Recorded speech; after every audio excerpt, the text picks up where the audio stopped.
नमस्कार बच्चों, math concept गुरु channel में आप सभी का स्वागत है। बच्चों, हम लोग रिव्यू क्वेश्चन सीरीज देख रहे हैं। हम लोग देखते हुए चल रहे हैं। इसका बहुत सारा एपिसोड भी बन गया। प्रत्येक क्वेश्चन के साथ में हम लोग क्या क्वेश्चंस को डिस्कस करते हुए, कॉन्सेप्ट लेते हुए हम लोग बढ़ते जा रहे हैं। और आप लोग भी इसी तरह बढ़ते जाइएगा, कॉन्सेप्ट को लेते हुए। केवल ट्रू फॉल्स या 1 और 2 वर्ड को केवल रट के हमको आंसर नहीं देना है, इसको समझते हुए हमको देखना है। तो बच्चों, आज की इस एपिसोड में हम लोग कुछ सीखेंगे, मतलब कि किस तरह का मेरा जैसे कुछ इलेक्ट्रिकल कंपोनेंट सब होता है वो हम लोग देखेंगे फिजिकली किस तरह का होता है। जैसे हम लोग पढ़े हुए थे जैसे एमीटर हो गया, वोल्ट मीटर हो गया, रेसिस्टर हो गया, जैसे नाइक्रोम वायर किस तरह का होता है उसको हम लोग इस एपिसोड में देखेंगे। तो थोड़ा सा हम लोग देखते हैं। तो बच्चों, ये हम लोग के पास है हीटर। हीटर में देखिए यहाँ पे स्प्रिंग जैसा आपको दिख रहा है। ये जो स्प्रिंग जैसा दिख रहा है ये ही मेरा हीटिंग एलिमेंट है। और हीटिंग एलिमेंट ये जो मटेरियल है ये मेरा नाइक्रोम से बना हुआ है। हम लोग क्वेश्चंस में देखे हुए थे कि मतलब कि जो हीटिंग एलिमेंट रहता है किससे बना हुआ रहता है, तो नाइक्रोम है। तो आप लोग देख लीजिए नाइक्रोम इस तरह का होता है। तो बच्चों, ये मेरा नाइक्रोम से बना हुआ है।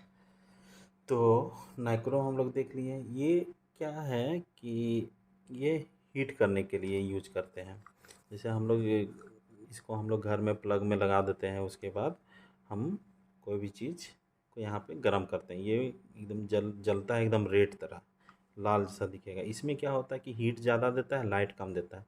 एक तो क्वेश्चंस में हम लोग देखे हुए थे कि nichrome is used for preparing the filament of electric bulb. जैसे मेरा ये है इलेक्ट्रिक बल्ब, ये एक तरह का इलेक्ट्रिक बल्ब है।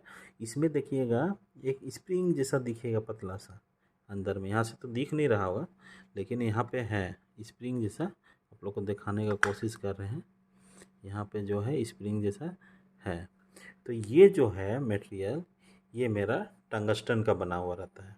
टंगस्टन ये मटेरियल, इसका मेल्टिंग पॉइंट बहुत ही ज़्यादा होता है, 3380 के करीब या 3500 डिग्री सेंटीग्रेड के आसपास रहता है। तो ये जल्दी पिघलता नहीं है, इसीलिए हम। और ये क्या करता है कि ये लाइट ज़्यादा देता है और हीट कम देता है। इसमें क्या है कि हीट ज़्यादा देता है और लाइट कम देता है। आप लोग देखे होंगे हीटर वूटर में। तो ये मेरा हो गया टंगस्टन मटेरियल। तो बच्चों, अब थोड़ा थोड़ा हम आइडिया ले चुके हैं नाइक्रोम किस तरह का होता है, और मतलब कि फिलामेंट जो है टंगस्टन किस तरह का होता है वो थोड़ा थोड़ा हम आइडिया दे रहे हैं। अब हम लोग देखें एम मीटर और वोल्ट मीटर, जो हम लोग जनरली किताब में पढ़ते हैं इलेक्ट्रिसिटी चैप्टर में, या आगे भी आप लोग पढ़िएगा। तो अब हम देखेंगे एम मीटर और वोल्ट मीटर। तो देखिए बच्चों, ये मेरा क्या है, एम मीटर है। यहाँ पे ए लिखा हुआ, ये लिखा हुआ मतलब कि ये एम मीटर है और ये करंट को मेजर करता है। मतलब कि ये जो हिल रहा है यहाँ पे ब्लैक ब्लैक जो है, इसी को हम लोग पॉइंटर बोलते हैं। जब हम यहाँ पे दो मेरा ये कनेक्शन है, इसमें एक तार आएगा फिर उसी से दूसरा तार निकल के जाएगा। ये मेरा क्या हमें है, सीरीज में कनेक्टेड रहता है। ये हम लोग पढ़े हैं और देख भी रहे हैं। केवल हम फिजिकली किस तरह का होता है एमीटर वो दिखाते हैं। वोल्ट मीटर भी इसी तरह का होता है। वोल्ट मीटर जो है, देखिए यहाँ भी लिखा हुआ है। भी मतलब कि ये वोल्ट मीटर, इसका मतलब ये वोल्टेज को मेजर करता है और ये पैरेलल में कनेक्टेड रहता है। तो बच्चों, हम लोग वोल्ट मीटर और एम मीटर दोनों देखने में एक जैसा है। हम लोग कभी इंडस्ट्री वगैरह में काम वगैरह करेंगे आगे चल के, जब हम लोग जॉब में जाएंगे तो ये सब हम देख के घबराएंगे नहीं। तो देखिए यहाँ पे वोल्ट मीटर में भी लिखा हुआ रहता है और एम मीटर में मेरा ए लिखा हुआ रहता है। दोनों देखने में तो सेम है, केवल हम कैसे पकड़ेंगे ए और भी। और इसका देखिएगा रेंज थोड़ा कम रहेगा, इसमें ज़्यादा रहेगा। ये सब बाद में आप लोग जब इंजीनियरिंग करने लगिएगा तब आप लोग को पता चलेगा। तो यहाँ पे हम ये समझाना चाहते हैं, ये मेरा वोल्ट मीटर है और मेरा ये एमीटर है। कभी कभी हम लोग देखे हैं कहीं पे क्वेश्चन में आता है कि वोल्ट मीटर का रेसिस्टेंस कितना होता है और एम मीटर का रेसिस्टेंस कम रहता है कि ज़्यादा रहता है। इस तरह का क्वेश्चन पूछता है कि एम मीटर में रेसिस्टेंस कम रहता है और वोल्ट मीटर में रेसिस्टेंस ज़्यादा होता है। तो ये क्वेश्चन पूछता है कि जैसे 4 ऑप्शन दे देगा कि वोल्ट मीटर का रेसिस्टेंस क्या रहेगा, हाई रहेगा, लो रहेगा, या बोथ, या नन ऑफ दीज। इस तरह का ऑब्जेक्टिव क्वेश्चंस बनता है। उसी तरह एम मीटर में भी उसी तरह है। तो हम इसमें प्रैक्टिकली हम लोग देख लेंगे कि हाई रहता है कि लो रहता है। तो उसके लिए बच्चों मेरे पास है ये मल्टीमीटर, इसको बोलते हैं हम लोग मल्टीमीटर। तो मल्टीमीटर में जैसे वोल्ट मीटर में देखिएगा, यहाँ पे ये मेरा रीडिंग है। यहाँ पे देखिएगा एम मीटर का हम रेसिस्टेंस चेक कर रहे हैं। तो एक मेरा ये पॉइंट है, ये मेरा पॉइंट, ये मेरा जोड़ने वाला है। जोड़ मतलब कि पैनल में ये मतलब कि ये टर्मिनल जॉइंट होता है। मेन टर्मिनल है ये दोनों। यहाँ पे देखिए प्लस लिखा हुआ साइन आपको दिखेगा थोड़ा सा। तो मतलब हमको इसका जो रेसिस्टेंस रहता है, ये यहाँ पे इसमें देखिए रेसिस्टेंस आपका ओम में आ रहा है, ओम। और वोल्ट मीटर का हम लोग देखेंगे तो वोल्ट मीटर का मेरा मेगा ओम में आ रहा है। देखिएगा यहाँ पे मेगा ओम लिखा हुआ है, तो मेगा ओम में आ रहा है। मेगा ओम मतलब बहुत हाई वैल्यू का रेसिस्टेंस। तो वोल्ट मीटर में बहुत हाई रेसिस्टेंस रहता है और एम मीटर में मेरा लो रेसिस्टेंस रहता है। तो ये मेरा एम मीटर है, ये मेरा वोल्ट मीटर। हम लोग किस तरह का रहता है वो आप लोग को दिखाना चाह रहे हैं, जिससे आप लोग कंफ्यूज नहीं कीजिए। और पॉइंटर जो हम बोलते हैं, ये है मेरा पॉइंटर जो हिल रहा है यहाँ पे, जैसे हिलाएंगे यहाँ पे, तो ये मेरा पॉइंटर कहलाता है। और ये जो है ये स्केल है, मतलब कि जैसे स्केल हम बनाते थे, तो यही पॉइंटर उस स्केल में मूव करता है। उससे हम लोग देख लेते हैं कि कितना वैल्यू का वोल्टेज मेरा आ रहा है उसमें। इसमें भी उसी तरह है, ये जो स्केल है मेरा। अब बच्चों ये हम लोग देख चुके हैं। अब सेल और बैटरी में एक फ़र्क भी बतला रहे थे।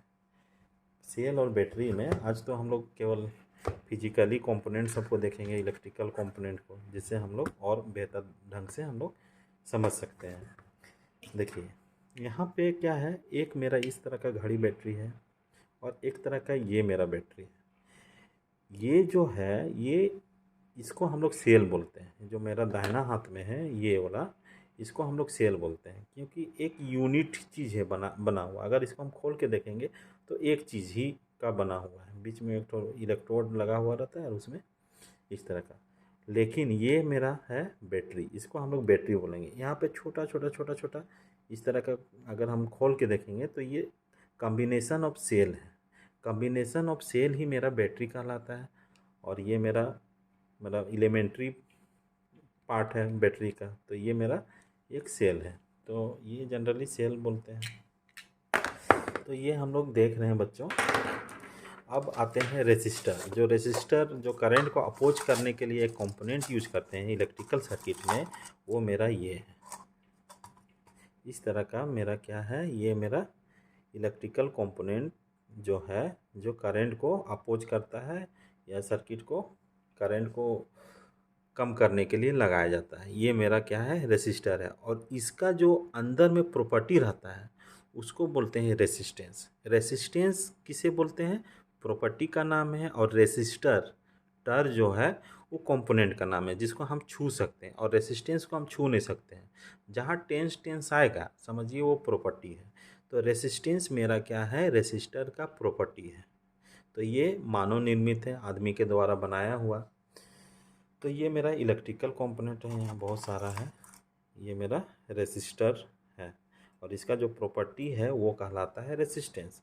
जैसे कोई कंडक्टर है, मान लीजिए कि एक कंडक्टर मतलब कि एक, ये मान लीजिए कि मेरा एक सॉलिड मेटल का ये है, तो इसको हम लोग बोलेंगे कंडक्टर। और जो मेरा तार यूज होता है कॉपर वायर, वो भी कंडक्टर है। जितना भी मेटलिक वायर सब है वो सब कहलाता है कंडक्टर। तो यहाँ पे देखिए बच्चों, ये जो है ये यहाँ से बीच वाला तो रेसिस्टर है, यहाँ से कंडक्टर है, इसको बोलेंगे कंडक्टर। इसमें ये मेटल का बना हुआ रहता है और ये वाला मेरा रेसिस्टर है। ये अलग अलग वैल्यू का रेसिस्टर हमको मिलता है। जिस तरह का इलेक्ट्रिकल सर्किट डिज़ाइन करते हैं, जो इलेक्ट्रिकल इंजीनियर होते हैं वो इलेक्ट्रिकल सर्किट को डिज़ाइन करते हैं और अलग अलग वैल्यू हिसाब से अपना रेसिस्टेंस सर्किट में अप्लाई करते हैं। तो वो मेरा यूज होता है इलेक्ट्रिकल सर्किट में रेसिस्टर।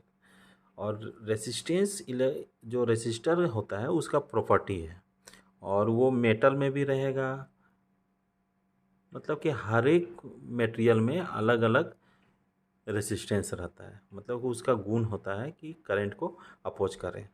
तो बच्चों आज के एपिसोड में इतना ही। इससे हम लोग केवल देख रहे हैं फिजिकली किस तरह का एमीटर होता है, सब जगह अलग अलग डिज़ाइन का होता है। यहाँ पे तो हम ये पुराना है, अभी क्या हो गया कि डिजिटल हो गया है, तो हमको जनरली इससे पढ़ाई करेंगे जिससे हमको और अच्छा से क्लियर होते जाएगा। तो बच्चों आज के एपिसोड में इतना ही। अब मिलते हैं नेक्स्ट एपिसोड में। इसमें हमको ये बतलाना था कि किस तरह का इलेक्ट्रिकल कंपोनेंट सब होता है। तो मिलते हैं आप सभी से नेक्स्ट एपिसोड में। वीडियो को देखने के लिए बच्चों आप सभी का धन्यवाद।